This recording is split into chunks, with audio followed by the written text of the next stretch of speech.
देखो, उसकी कंपनी बेचने के बाद 1,000 करोड़ मिला था। उसने वो सारा पैसा अलग अलग बिजनेस में लगा दिया और खुद रेंट से रहने लगा।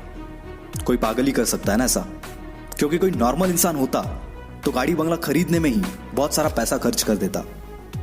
यह पागल इंसान और कोई नहीं, इलॉन मस्क है, जो कि आज वर्ल्ड की कई लीडिंग कंपनीज का मालिक है और आज इसकी नेटवर्थ है 1,40,000 करोड़। और यह सब उसके पागलपन, उसकी जिद का ही नतीजा है। क्योंकि भीड़ के साथ चलना तो बहुत आसान है, पर पागलपन ही चाहिए भीड़ से हटकर कुछ करने के लिए।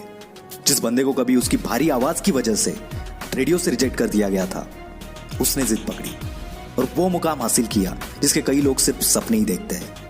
जी हाँ, मैं बात कर रहा हूं अमिताभ बच्चन की। उनकी पहली सुपरहिट मूवी जंजीर आने से पहले उनकी 17 मूवीज फ्लॉप हो चुकी थी। फिर भी उन्होंने अपनी जिद नहीं छोड़ी और आखिरकार कामयाबी को भी उनके जिद के आगे झुकना पड़ा। विराट कोहली का भी एक ऐसा ही किस्सा है, जो कि क्रिकेट के लिए उसका पागलपन, उसकी जिद को बयां करता है। 2006 की बात है।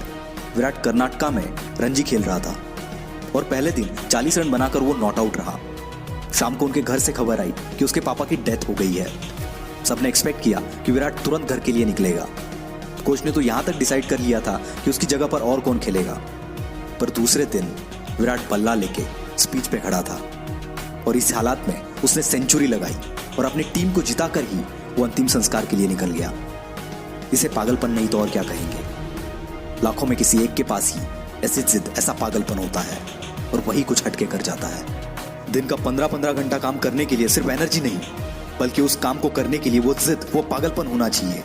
क्योंकि ऐसे जिद्दी, ऐसे पागल लोग परसेंटेज में नहीं, नंबर्स में होते हैं। ऐसी एक जिद और पागलपन से भरी हुई कहानी है दशरथ मांझी की, जो कि अपनी पत्नी को टाइम पर हॉस्पिटल ना पहुंचा पाए, क्योंकि उनके गांव से हॉस्पिटल के पीछे एक बहुत बड़ा पहाड़ था और उसी वजह से उनकी पत्नी का देहांत हो गया। बंदे को गुस्सा आ गया और इसी गुस्से को उसने अपनी जिद में बदल दिया और इस बंदे ने केवल छेनी हथौड़े से 22 साल में 55 किलोमीटर का पहाड़ तोड़ दिया। ये पागलपन नहीं तो क्या है। ऐसी जिद तब पैदा होती है जब दिल टूटता है। कुछ लोग तो इसमें बिखर जाते हैं, पर जो इस दर्द को, इस गुस्से को जिद में बदल देता है, उस बंदे को रोकना नामुमकिन है। वो पागलपन ही है जब लोग ट्रिप्स प्लान कर रहे होते हैं और कोई बंदा अपना एम्पायर खड़ा करने के लिए प्लान्स बना रहा होता है। जब सब नौकरी ढूंढने के चक्कर में होते हैं, तब कोई पागल नौकरी देने की सोचता है और ऐसे ही पागल आगे जाके बिल गेट्स, स्टीव जॉब्स बनते हैं। ये पागल सक्सेस के लिए हमेशा भूखे होते हैं, ये कभी सेटिस्फाई नहीं होते। यही पागलपन, यही जिद, ये ना तो इन्हें सोने देती है और ना ही रुकने देती है।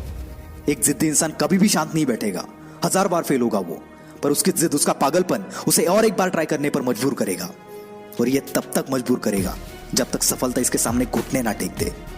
और यही पागल इंसान, यही जिद्दी इंसान इतिहास बना देता है। यकीन नहीं आता तो हिस्ट्री उठाकर देख लो। भला कौन बंदा 1000 बार फेल होने के बाद भी कोशिश करना नहीं छोड़ता? कोई पागल ही ना। और उसी कारण ये पागल जिद्दी इंसान दुनिया को रोशन कर देता है। जी हाँ, मैं बात कर रहा हूं थॉमस अल्वा एडिसन की। 65 साल का एक बंदा जिसे ऑलरेडी 1000 बार रिजेक्ट कर दिया गया था, फिर भी उसने अपनी जिद नहीं छोड़ी और KFC जैसी होटल्स की चेन खड़ी कर दी। जिस बंदे को अंग्रेजों ने उनके होटल में नहीं आने दिया, उस बंदे ने जिद पकड़ी और दुनिया का सबसे बड़ा होटल ताज बना दिया। दोस्तों, ये एक जिद ही है जो एक नॉर्मल इंसान को एबनॉर्मल बनाती है और फिर ये एबनॉर्मल लोग ऐसा कुछ कर जाते हैं जिसके बारे में नॉर्मल लोग सोचने से भी डरते हैं। इसलिए आपको जो भी अच्छा लगता है, जो भी आप करना चाहते हो, पागल बन जाओ उसके लिए और जान लगा दो उसे हासिल करने के लिए। क्योंकि जब तक ये जिद, ये पागलपन आपके अंदर नहीं आएगा, तब तक आप नॉर्मल ही रहोगे। और अगर नॉर्मल रह के ही मरना है तो ऐसे ही जियो, पर एबनॉर्मल बनना है तो जिद्दी और पागल बनना पड़ेगा।